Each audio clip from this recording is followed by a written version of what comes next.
On this week's episode, The Rise of Skywalker debuts its final trailer.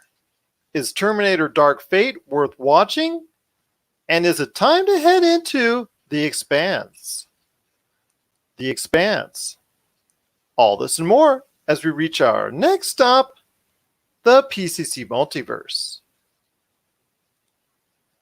And we're back with another episode of the PCC Multiverse. This is Gerald Glassford from Pop Culture Cosmos, Game Source, Inside Sports Fantasy Football, and the Lakers Fast Break podcast. Thanking you so much for listening to all of our great programs. But it wouldn't be the PCC Multiverse without my good friend.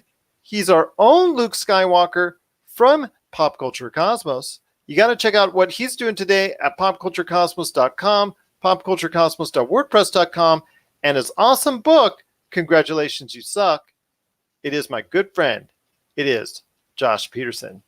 Thanks for hanging out with me once again, my friend. Sorry, hold on. There's a helicopter going over. They're after you, my friend. They're after you. Watch out. Watch out. It's SWAT coming after you next. No, I feel like, am I getting swatted right now? Am I cheating on Call of Duty? Let me just go. Yes, I don't want to even joke about that because then the cops will come after me. Sorry, no. I don't want to even do that. So you can't even joke about it. You can't even joke about it. I'm sorry. It's like the world's loudest helicopter. That's okay. Can you still hear it? No. It's okay. Not a mic. I'm good, man. I'm tired. I'm ready to talk some pop culture, though. Just, hanging in there. Been given those evaluations. You fail. You fail. You really fail. Hey, I wish it were that easy, but no. It involves like a 20-minute conversation for each parent, so... Oh, my goodness. I am on the other end, so yes, I know how that is. But we do have a great show lined up for you today. We're going to be talking at length about the Star Wars final trailer, which was released for Star Wars The Rise of Skywalker. And by the way, that final trailer, when it was released, triggered off the final triggered off actually the debut for tickets going on sale. So tickets are now on sale for Star Wars The Rise of Skywalker. So we're going to be talking about the final trailer, which came out earlier this week. We're also going to be talking about Terminator Dark Fate, and the reviews have been solid. Has it got Josh and I into it yet, or back into the Terminator franchise, or do we still need a lot more to finally regain that faith in the series? We're going to talk about that also coming up. Plus, I saw the first episode of The Watchmen. I'm going to try and convince Josh to see if he's interested in two coming up later. Plus, also as well, number 11 to 20 in our top 200 video games list. That's also coming up later in the program. Marcus de la Garza is coming back onto the show. He's one of our good friends. He's coming up later in the show to talk The Expanse. They had the trailer that came out at New York Comic Con. It's coming out in December on Amazon Prime. We're going to talk about the move to Amazon Prime and what he's excited for when it comes to The Expanse coming up later in the show. And Fallout 76, man, how to make a bad game worse. Bethesda did it once again, and we're going to explain why at the end of the program. But first, my friend, it is Star Wars The Rise of Skywalker. The final trailer came out. I want to hear your thoughts before I share my own. It was a trailer. I'll give it that. I don't know. I'll be honest. It's kind of got me excited for Star Wars again. It looks like, because you're finishing the story, right? And regardless of how crap, Last Jedi was, I still am interested in seeing how this comes to an end. You know, they have some really cool set pieces. J.J. Abrams is back. They showed where the Death Star crashed. You know, I'm still incredibly curious about what the deal with C-3PO was, because he said, just looking at my friends for the last time, and then his eyes were glowing in the other trailer we saw. I don't know what's going on with that, but like, it's built enough just from what I've seen, you know, and the brief moments of dialogue and the fight scenes and just the really kind of interesting way the trailer is set up. It's built enough intrigue in me to really care about what's going to happen. What are your thoughts, though?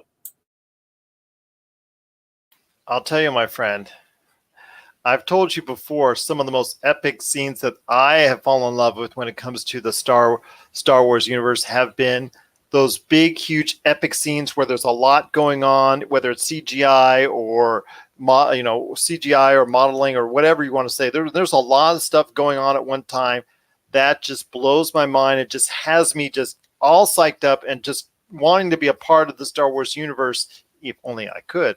But when it comes to this final trailer, there are at least 2, if not 3, major scenes that were shown off in the trailer that were of epic proportions. And it looks like from those moments in time, it gave me the chills, and it made me just realize that, yes, this is the end of a saga that we've been waiting 9 movies to see.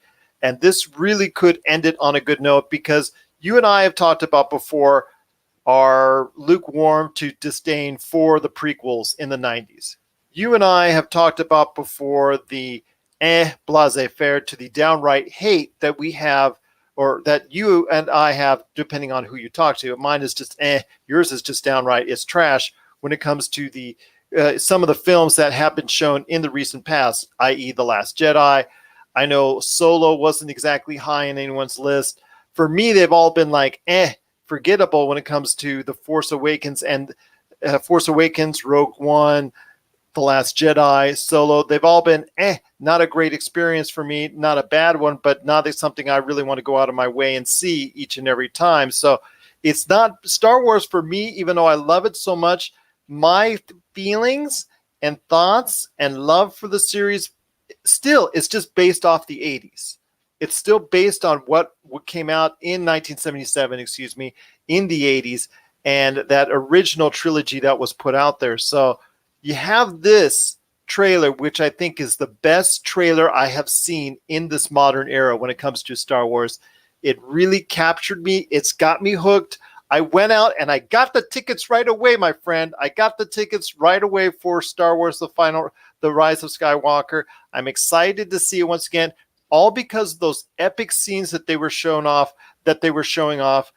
during the course of during the course of the trailer itself. Just some truly epic moments that I know are in store for us. What part of it really got you the most? To me, it's like I said earlier, is that scene with C-3PO saying, "I'm just looking at my friends for the last time," and then that whole part where Rey and Finn and Poe were charging in a battle with Chewbacca, and they're running through something, but and all these explosions are happening. Like, I don't know, kind of hit my sentimentality because there's a mixture of like the old and the new, and then like right when they cut from that scene, they show Lando Calrissian driving the Millennium Falcon around. It feels like everything, all 9 movies are coming to. I mean, is it J.J. Abrams? Does he have a good feel for what the nostalgia for Star Wars? I mean, because yes, The Force Awakens was basically, for all intents and purposes, a repeat of the original Star Wars. But do you think that he has such a good hold of the nostalgia that he knows what these fans of Star Wars are looking for? Yeah, of course. Like, even look at The Force Awakens, right? He was very good at building suspense towards the moments when we got to revisit the characters that we haven't seen in a long time. Like that whole thing with Han Solo and Chewbacca trying to catch the creature thing on that spaceship or whatever it was. Like, he built a lot of suspense moving towards that part. And so he knows what the fans want. Like, Force Awakens, like you said, was just a lot of rehashing of what happened in the earlier Star Wars movies, but with different characters. He knows what the people want. Like, I know this is going to have a Return of the Jedi feel to it, and I'm kind of stoked about that. I'm really stoked for it as well. I cannot wait for it to come out. It's just something that you and I are both now we've hopped on board to the hype train, my friend. We've hopped on board the hype train. We are definitely part of what we want to be. We are definitely part of this Star Wars universe once again. It's something that you and I have been down upon on the past couple of years, especially since The Last Jedi came out. And we were really thinking that, man, we're kind of getting burned out on this. Especially, I know you have said that at length and ad nauseum. I kind of held out a little bit of hope, but it looks like you and I are once again back on that hype train, heading towards December and December 20th and Star Wars: The Rise of Skywalker. Once again, tickets are now on sale, and you better get them fast because tickets are at a premium right now for the Star Wars universe. Mind you, they're not selling as fast as Avengers Endgame tickets, but they are selling on par or ahead of anything else in the Star Wars universe before. So you better go ahead and get your tickets fast if you want a good seat that first weekend. I anticipate a big opening, not quite as big again as Avengers Endgame, but still a big opening nonetheless. And I think everybody will want to be part of it because this is the end of this 9-film series, this part of the saga. I mean, we're all about ending sagas this year. I think that's what, as far as the movie, from a movie industry standpoint, that's what this year should be actually known for, is ending of a lot of ending of sagas when it comes to the Avengers and the Infinity Saga, and now the Star Wars saga ending, as far as the Star Wars with the Skywalker saga now ending at this point in time come December 20th. I know you're excited. I know I'm excited, and I hope everyone out there is now once again excited for Star Wars: The Rise of Skywalker. What are your thoughts out there on Star Wars: The Rise of Skywalker? Did you get a chance to catch the final trailer? Are you excited to go ahead and see the film? Have you got your tickets already? Share us your thoughts, popculturecosmos@yahoo.com. Also as well, Pop Culture Cosmos, Humanica Media, and Game Source on Facebook, Twitter, and Instagram as well. Well, my friend, did you get a chance to talk? Did you get a chance to see The Watchmen yet on HBO, or is it something you're planning on seeing at some point in time? I haven't had a chance to watch it. My plan is to, when Westworld, the next season of Westworld comes out, to get HBO for a month and just kind of knock all those shows out. I've heard good things. I've heard that the first episode is rough, but then I heard that if you stick with it for a couple more episodes or you hang in there, that it gets better. But what have you heard about it? I did get a chance to see the first episode of Watchmen. It is really good. I disagree with you who said, I disagree with that person who said it's kind of rough. Everybody that I've spoken to have reached out to me and said, hey, that's good. It's really something you need to see. So I actually did get to see it. I thought Don Johnson's performance was pretty good. I also thought that everybody involved with the project was pretty good in how they're setting that universe up. So I'm really hopeful for the series that it will actually turn out the way everybody seems to, because it's been a series, even with what you have as far as what the movie before it, where it went into a vastly different direction than I think a lot of people were heading into. I think it's going to be something a lot of people will like. Regina King as the lead, I think, is pretty darn good, and I'm hopeful to see more of what she's going to be able to do when it concerns the Watchmen. I also think Jeremy Irons, with him going ahead and with him playing, I don't want to say necessarily the villain in the movie, but somebody as somebody who, as Ozymandias was the villain in the original movie, looks like he'll probably be the villain once again in this series. And then, of course, the group that takes the memory of Rorschach and goes ahead and tries to mess up anything that's out there. That is, to me, it's an intriguing story that I'm seeing already.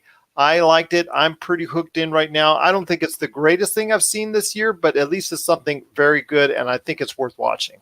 Doesn't this one, from what I understand, this takes place in the same universe as the Zack Snyder Watchmen, but it's like post, right? So yeah, it's post. It has to be, because Jeremy Irons as Ozymandias is quite a bit older.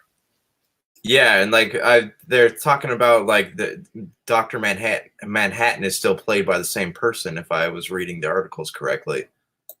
I believe you're correct, but he's not in there as of yet. They have not shown him as of yet in the episode that I saw. This was basically just rebirthing the franchise, so to speak, in a new environment in Tulsa, Oklahoma, and showing off exactly what's going on in that environment as far as from a local groundswell point, where you have the gang that's rising with the Rorschach mask and whatnot, going ahead and trying to impose their will and do things that are trying to go ahead and face off against the law, which is which is sheriffed by Don Johnson. And then you have Regina King, who was working with the police force and became a vigilante, but works in cooperation with the police, especially with Don Johnson. And you see that dichotomy that those two, and you see that chemistry that those two have there. and where they want to go and what they want to do to try and fend off against this Rorschach army. And I'll tell you right now, it's very intriguing, but you can see it's going to build up to something much larger, that this is only the tip of the iceberg in the beginning. And I think it's really something that a lot of people should go out of their way to see. It got numbers commensurate with Westworld's debut. So I think a lot of people are already tuned into it with what HBO has to offer post or sans Game of Thrones. This is something a lot of people, I think, will turn towards you before the Game of Thrones prequels come out. So I'm interested to see where this goes from here. I don't think The Watchmen, when it came out, I think the Watchmen movie was before its time. I think if you watch it, it's something that may fit better in today's theater cinema than when it was shown off in its original point in time. That's why it didn't do as well as I think a lot of people were hoping for. But still, it's something that I think with the series that's come out can extend or expand the Watchmen universe a lot more, and I'm looking forward to seeing what they have to offer. Yeah, I'm excited to watch it. It's something that I'll have to catch up on when Westworld comes out and I have a reason to get HBO again. But I'm hearing really good things, and I have always been a fan of the Watchmen series, so I am really looking forward to watching it when I can. That's good news for a lot of people out there. With the Watchmen coming out and getting somewhat good reviews by a lot, I guess I'm giving it a good review. I know a lot of other people are as well. I think there is going to be a great future for the Watchmen now that it's getting really good ratings. Obviously not Game of Thrones ratings, but it's still getting a good response from viewers out there. Let's hope that they can keep that audience to expand the Watchmen universe even more. What are your thoughts out there on The Watchmen? Have you checked out the first episode as of yet? Share us your thoughts, popculturecosmos@yahoo.com. Speaking of reviews, speaking of word of mouth, we got early reviews already out on Terminator Dark Fate, and the reviews are very solid with one consistent theme. The consistent theme is that amongst all these reviewers is they're saying that this is the best Terminator movie since T2. Now mind you, that isn't saying much. But still, I ask you, my friend, with our, I guess, depleted thoughts when it comes to the Terminator franchise after 3 straight, I don't want to say stink bombs, but I'll say stink bombs when it comes to what was produced within this century of Terminator films. You're hearing good word of mouth. You're hearing good reviews. You're hearing some good buzz. Is it time for us to get back into the Terminator universe once again? I don't think so. I honestly don't care anymore. I have no desire to watch this, and like reading the reviews, it's great that they think that is good, but who's to say whatever comes next is going to be good too? And they're just going to keep beating the same horse over and over and not finishing the story. If you add on top of that all the stuff that I'm reading in the reviews about how like every line of dialogue in there is designed to like make men feel bad about themselves, like it makes me not want to watch it even more. So like I love Linda Hamilton. Like I think she's an excellent actress, but like I said about the Avengers thing, I don't care for things that have social agendas in them. And you mix that on top of a movie that I don't really have any desire to see, and it just makes me not want to watch it even more. Well, what type of social agenda does it really have that is screaming out at? Just to me, it seems like it's still more of a individual that there's a Sarah Connor type individual, and then there's a T-1000 type individual. When it comes down to it, this time there's 2 or 3 more individuals trying to help out in the form of Kyle Reese has become 3 individuals as opposed to 1 because the Terminator at this point in time is so much more devastating. Yeah, I mean, it's not to say that like I'm completely uninterested in it. I just like from the reviews that I've read, they all are like centered around the idea of like girl power, and that's fine. I just like I don't, I look at it the same way I look at like Captain Marvel. It's a good movie, but it's not something I want to go back and watch again. So like, I think about that in the context of a movie I don't want to watch in general. Like it just makes me kind of not really care for it anyways. But I'll be honest, I probably will watch it when it hits on demand, just so that I can formulate my own opinion outside of, the things that I've read on the news and stuff. But uh, my thing with Terminator, though, just in general, outside of everything else, is the fact that it's never going to end. It's the same thing with the Predator films. Like, it always seems like it's going to end, seems like they save the day, but it's just the story's going to go on and on and on until they beat it to death. So, like, I really don't see any point in watching them anymore. Does that make sense? I can understand that. You still have that fatigue, and it's going to take a lot for you to get back into it, and there's not been enough yet for you to get back into it. For me, I'll probably give it a shot. Whether I do at the theaters, I'm still kind of on the fence, although I'm much more convinced than I was, say, a week ago before the reviews came out, because if that's the case, and so many different people are saying it's the best one since T2, mind you, again, that's not saying a whole lot because we've had 3 stinkers in a row when it comes to the Terminator franchise. It still means something to me. It still means something to those individuals that says that not only does it pay a great homage to the Terminator franchise from the 90s and the 80s, but it also expands upon it and looks forward to a future because, of course, if it does well, you're going to have to make more sequels, which you and I both know is more of a reality. Although Rambo was saying that too, and you look how bad that did. That there's no sequel for this one. Right. Well, look at the Terminator franchise, though. No matter how many like bad sequels they make, it doesn't die, though. Like, it is a machine in itself, and that's what kind of like makes me not want to watch these movies even more. I can't blame you, my friend. I can't blame you, but I'm on the fence.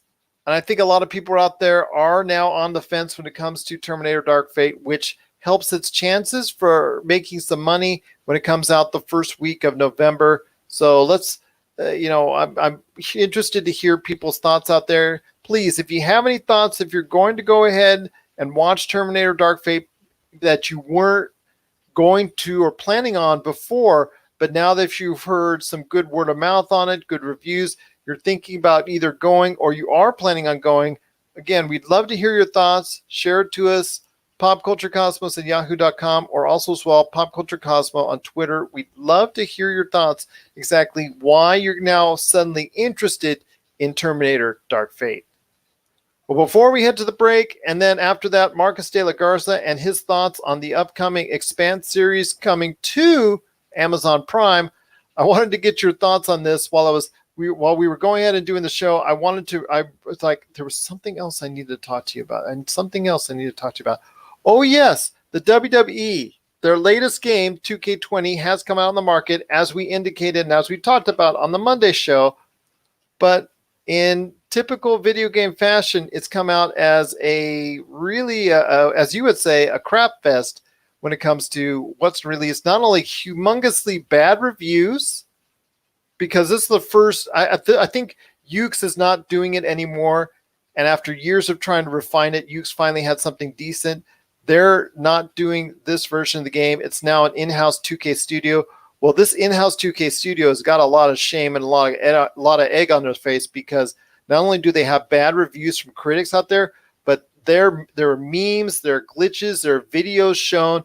This is something that even Assassin's Creed Unity, as far as the facial glitches, the lost digitized faces where you're only seeing teeth and eyes, this is something Assassin's Creed Unity and Mass Effect Andromeda are could never live up to, because this has gone to their problems multiplied by 10 as far as the technical glitches and the graphical problems that they're having and all the bugs that are now on this version of WWE 2K20.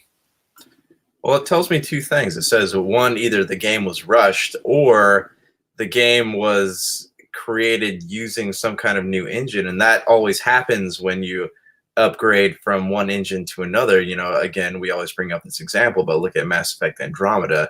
But that being said, it also would have bad effects if the game was rushed. So, that's another issue with these annual sports games, right? Is that they have to be out by a certain time. And if it's not put out in time, then it's, you're going to have a poor quality product. And with wrestling games, like, it's even worse, because like the mechanics in wrestling games are tough, because you have to have that you're grabbing onto people, you're hitting people, like you're moving in circles around a ring. You're not just running up and down a court. So it's even more complicated to make. Because I remember when SmackDown came out on the PlayStation 1, I loved that game, but it looked very poor quality. And like, I haven't played a wrestling game since then, but it seems to me like it's something that would need a lot of time to be polished. So if they're just putting one out every year, it's understandable that it would look bad. Like you said, the collision detection is all the importance when it comes to wrestling games, and it must have that collision detection down pat. And if it doesn't, that's an issue. Plus, also, when you're making the moves and you're able to go ahead and use your controller to try and go ahead and perform whatever type of maneuver that you want, and it's not reacting to it or reacts to it in a vastly different way than what you're seeing, it sucks you out of the game and takes you out of that experience that you want so badly out of WWE. And that's a shame that you're seeing that. That's a shame that we're seeing that all over the internet, all over YouTube. There are videos out there now, relating the issues and concerns and problems and bugs that WWE 2K20 has. And this is definitely something that is going to be a problem for them that can't be fixed on just a first day one patch. This is something that needs to be addressed over the long term, and this could lead to a poorer selling game. I mean, I mentioned on the Monday show that analysts have predicted that WWE 2K20 is going to be a top 10 selling game. Well, with all the problems, all the bad word and press, this could be something that just really substantially hurts a game that is traditionally in the top 10 selling games each and every year. So I ask you, my friend, how fast do you think this word of mouth spreads? It spread quickly with Assassin's Creed Unity to the point where Ubisoft really had to scramble and do something better the next time around. And it also hurt BioWare, and it hurt BioWare for a long time to come after that because they just have not been able to get on track ever since. Yeah, I think it's different with like a game that is fresh out on a new console like Assassin's Creed Unity because they're still working out all the bugs. Like Xbox One had barely been out for, a week before that stuff started popping up. With these wrestling games, and especially with Mass Effect Andromeda, a game that has such a big reputation, it seems sad to me that a game that is on a generation of consoles that's about to end, where you should have been working on this stuff for a long time, you should have all this stuff perfected by now. It's a shame that it looks as poor quality as it does. And especially in modern day trolls, like, they are anything video game related. If you are in a game and if you do something poorly in a game, or one of the characters farts and they're not supposed to, it's going to be all over the internet for months, years even. So it's unfortunate that we're in the climate that we are in, but it also, I think, helps motivate the developers to go around and fix it. Now, for a sports game, I don't know how that works. I don't know if that's something that they'll pay attention to at all, if they even care, because it feels like a lot of sports games are just money grabs to me anyways, with the exception of FIFA, which is one of the top selling games every year. I don't, with a wrestling game, I don't know if the funds or the time would be put into. I would hope so, but I don't know if that's a top priority for the publishers and the developers. What do you think, though? It needs to be a priority. Again, there is a situation where a brand new studio that's internal to 2K took over the series, and we're seeing obviously the flaws there. But this is something that if you're going to, as 2K, know that you're going to take over the series internally from Ukes, which was an outside studio always creating this for 2K, then if you knew you were doing that, you better have at least a 2 or 3 year jump before you go ahead and make that transition. And it looks like they, like you said earlier, rushed this game out to the point where it's completely buggy, beyond playable, getting horrible reviews. I've seen a 4.3 from IGN. I've seen other poor grades, other poor scores all across the board. And this doesn't even include a Switch version of it, which always translates poorly onto that platform. Ever since the Switch came out, all the WWE games that have gone on there have all performed poorly as far as from a critical standpoint because of whatever, the ports there that just don't seem to work, whatever. It just seems to be that 2K dropped the ball this time in a way that maybe even is worse than what Ubisoft did with Assassin's Creed Unity and what EA did with Mass Effect Andromeda. Yeah, and it's especially like in this climate though, like it just makes you wonder also, is there any quality testing going on? Do the developers care, or do the publishers care? Because the publishers are paying all this money to get this product out to market. Who's testing these games before they go out? And if they are being tested, like what is the quality that they're searching for? Because they should know better than anyone, 2K especially, that gamers will eat you alive, especially like look at 2K's last thing with the microtransactions in the basketball game. Like it's not, they don't exactly have the right reputation to be taking chances like that. No, they don't. And if they want to go ahead and continue in this format, because you and I both know that with 2K, you're talking a lot of microtransactions, that they also want to go ahead and build on the game and try to get that environment and that base of consumers keeping on spending that cashola, that payola, to try and drive the sales even more outside of the $60 game. You got to have a game worth playing. And if you have these kind of glitches, you have these kind of funks, you have these kind of bugs all over the place and make it almost to the point where it's unplayable, then that's a problem that you need to address right away. And that's a thing that is going to have player confidence just degrade even more when it comes to your product going forward. And if somebody were to go ahead and, let's say, with All Elite Wrestling, go in there and try and make a game out of that, just even a mid-level or even a high-level developer or publisher, that could be the key to them sliding in, because people have such a bad taste in their mouths when it comes to WWE 2K20. What are your thoughts out there on WWE 2K20? Let us know. Have you experienced a lot of the bugs already? Have you experienced a lot of the bugs? Are you frustrated by what's going on with the current slate of with the current WWE wrestling game? Share us your thoughts. popculturecosmos@yahoo.com. Well, coming up after the break, Marcus de la Garza tells us about The Expanse and what he's excited for this series that's now coming to Amazon Prime. And then after that, Josh and I are breaking down numbers 11 to 20 on the top 200 video games of all time. And what happens, speaking of bad games, when a bad game gets worse and they add a subscription service to it. We're going to share our thoughts on that. We're going to share our thoughts on that on the back end of the show. This is the Pop Culture Cosmos. And we're back to close out the show. This is the Pop Culture this is the PCC Multiverse. And we're back to close out the show. This is the PCC Multiverse. If you need a listing of where we're at, because we're being played all around the world, 7 days a week on great radio stations worldwide, check out our listing today at Pop Culture Cosmos on Facebook, where you'll see a listing of many of our over 30 different options on podcast, as different podcast options as well. I know you've got a great thing going on with your book. Congratulations, You Suck. It sold a lot of copies. You're very happy about that. I know you've had some issues with the publisher trying to get that out into bookstores, but there is still plenty of ways for you to get your hands on this awesome book. Congratulations, You Suck.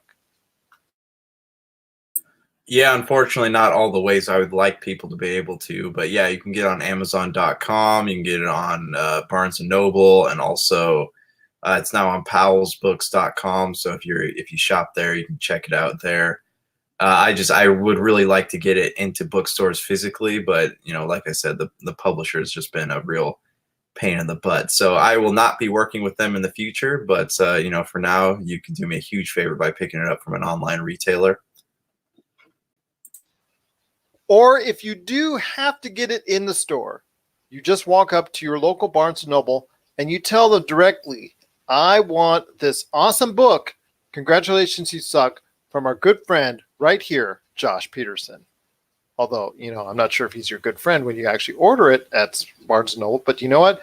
If you order it, Josh may even say, you're now my good friend. Yes, please order a copy of it. I'd appreciate it. Okay, fair enough. If that's all it takes to be your good friend, there you go. All right, my friend, before we head on out, a couple things we're going to go through right now, and that is the next 10 on our list of the top 200 video games of all time. We're in the top 20 now, my friend. The list is almost done. We're almost finito. It is now numbers 11 through 20 on our list of the top 200 video games of all time. Let's read them off right now, numbers 11 through 20, and we'll start on the back end going down. At number 20, Resident Evil 2. Number 19, Mega Man 2. Number 18, Mass Effect 2. There's a lot of twos there. Number 17, Fable 2. No, I'm just kidding. It's the original Fable. Number 16, Mortal Kombat. Number 15, The Legend of Zelda. Number 14, Galaga. Number 13, Earthbound. Number 12, Elder Scrolls V Skyrim. And number 11, Halo Combat Evolved. So I got to hear your thoughts, man. This is a pretty darn good list. A lot of monumental games right here. Some twos on the back end of the list, but there's still a great list of games right here. So I want to hear your thoughts on the latest list right here, numbers 11 through 20 on our top 200 video games of all time. Resident Evil 2, I have a lot of experience with on PlayStation. I also got the remake on Xbox One, which was really cool. It was like my first dive into the survival horror games. I also remember it being a huge pain that you always ran out of ammo, and that's something they carried over into the remake, which was just as frustrating as it was the first time around. So that was a cool introduction to Leon S. Kennedy. Like, the opening of the game is really cool. Always enjoy playing that, but not something I go back to frequently. Mega Man 2, don't really have any experience there. Mass Effect 2 was really good. I remember playing that one for the first time, and I don't know where you stand on, I know you love Mass Effect, but I don't know where you stand on the other three games, but it's always been one of my favorite franchises, and it's really a game that I could play over and over and over again. So Mass Effect 2 was pretty good. I love the story. I love them picking up, what happened to Shepard, where's the crew at. Or it's just fun, like, going to these different areas, trying to find out, like, what have your people been up to all this time? And then you kind of have that shadow organization, Cerebrus, Cerebrus working behind the scenes, and then you find out that they're not actually your friends and stuff like that. So it's a great game. It's something I do want to go back and play in the future, but yeah, I have a lot of great memories with that.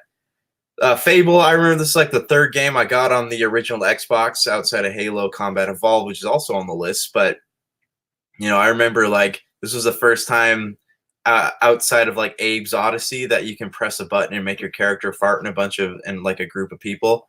And that was always fun. And then the thing where you can kick the chickens and the funny things you remember about a certain video game. Yeah, right. It's very quirky, has a lot of character. And then this was the first, like, dive into a game where, like, your decisions affect who and what you become that I was really super into. And I was always playing, trying to go, okay, well, if I do this, this is going to make me look evil and I'm going to grow horns and stuff. So I want to avoid doing this. And they had that little meter that goes back and forth saying where you are on the good versus evil scale.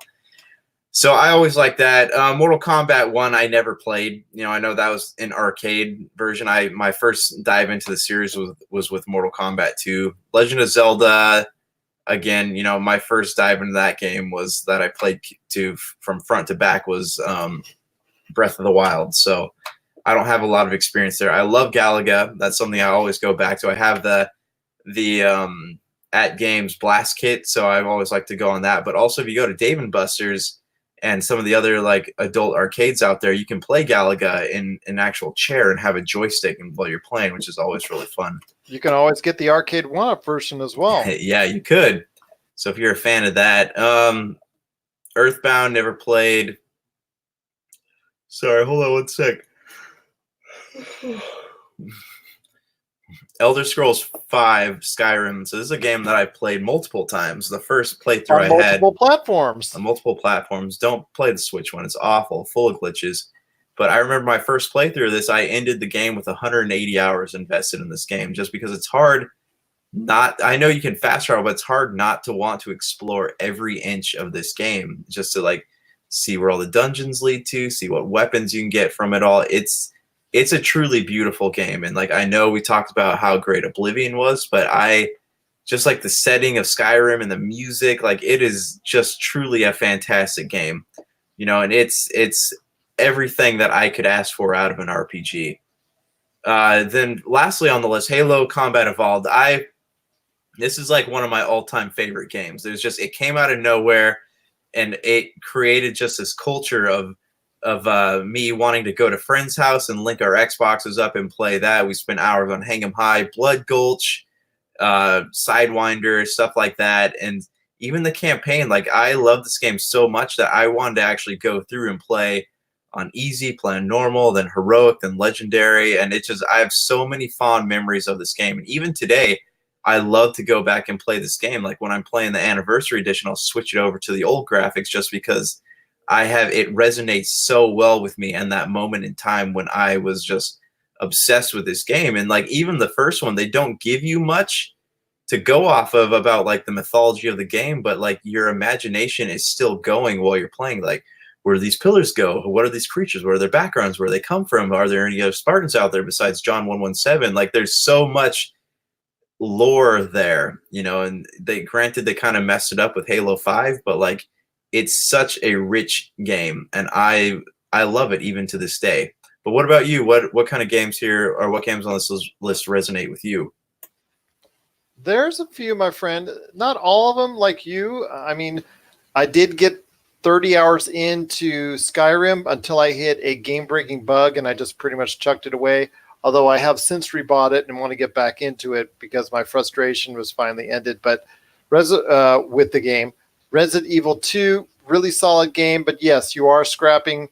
I don't like the games very much that you're limited on supplies, because to me, I just don't have that time anymore when it comes to it. Back then, I could deal with it when it first came out, but now it's kind of ever since then. I know Mega Man 2 is really one of the favorites as far as with people, as far that love the Mega Man series, and I can see why it's a very fun game.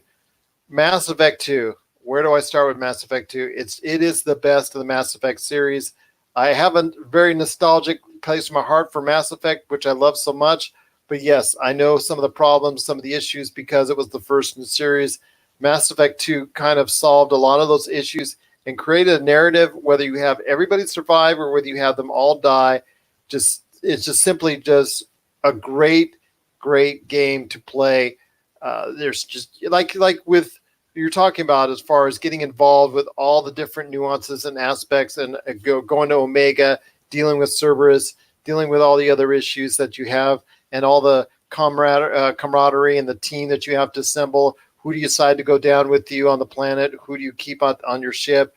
You interact with all these different individuals and learn all their backstories and things of that nature. It's truly intricate, and I think it is one of the best, if not the best, space exploration game of its time, or any time for that matter. So that's saying something right there.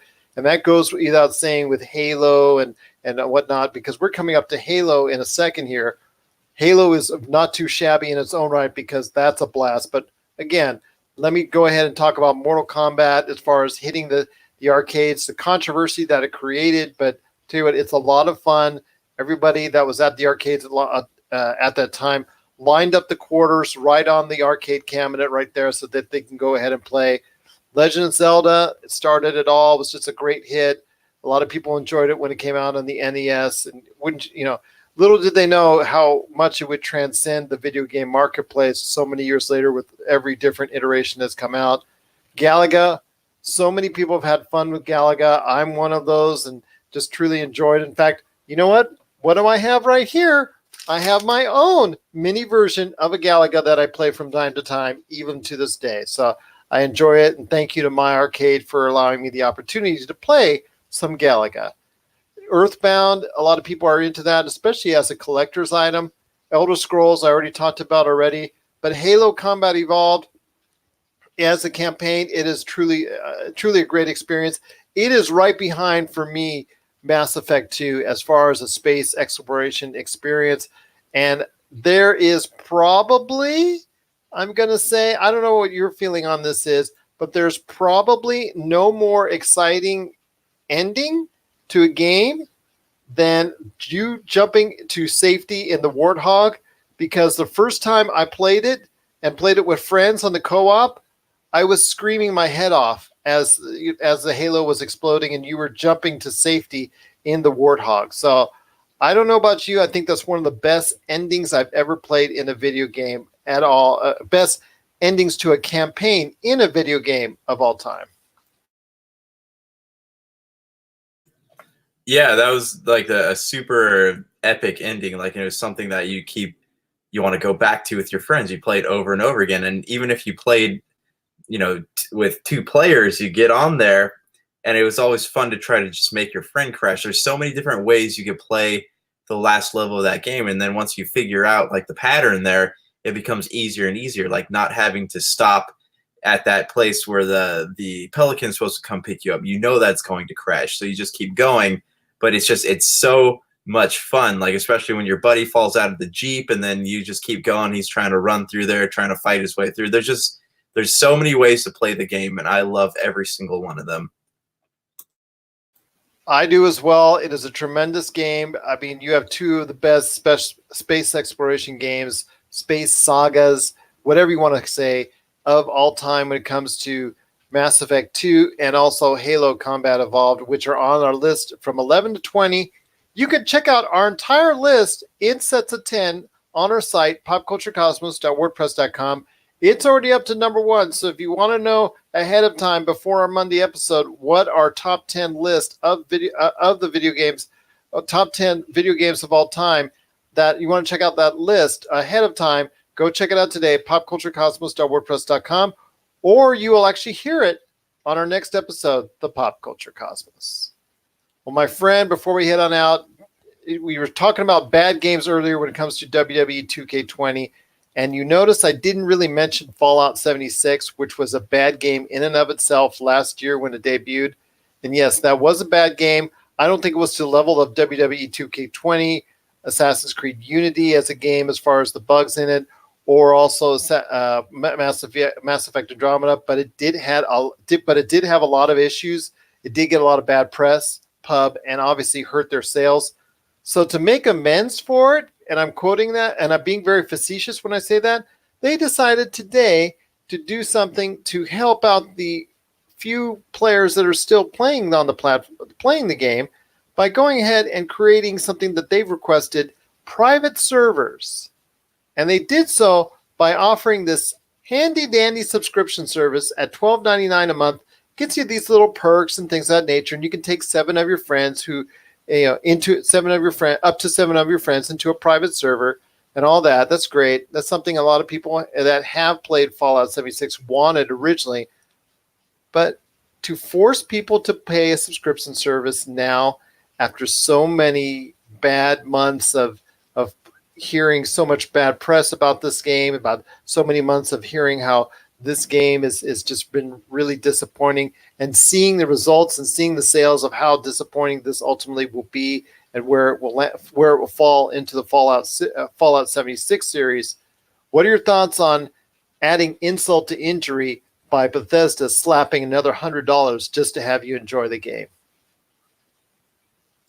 It's desperation. Fallout 76 is a game that will never be good. It's a game that will never be well received by people. So I think they just got desperate and they're trying to do anything they can with it to recoup some of the costs that have gone into it. And it's not working until it goes. Like, I love the model that Elder Scrolls Online has, right? Like, if you want to, you can have access to a few different character builds for free and explore the world. But if you want anything more than that, you got to pay for it. And that works for them. That should be how Fallout 76 launches. They should shut it down, give people time to get over it, and then relaunch it with this system that lets you play the game for free to a certain point, and then you could pay for it if you want to see more of it.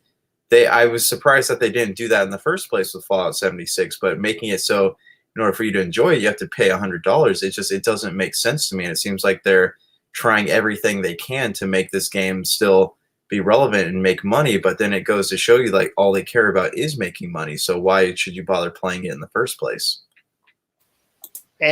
Any goodwill that Bethesda had is now gone when it comes to Fallout 76. It's just a shame that they went ahead and did this. It's the final stroke in making Fallout 76 one of the most disappointing games of this decade.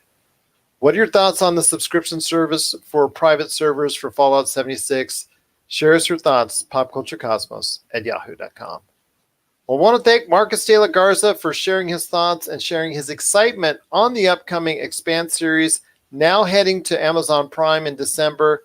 Also, as well, I want to give a big shout out to one of our greatest supporters on our WordPress site, the popculturecosmos.wordpress.com site, and that is Mickey Todd 747.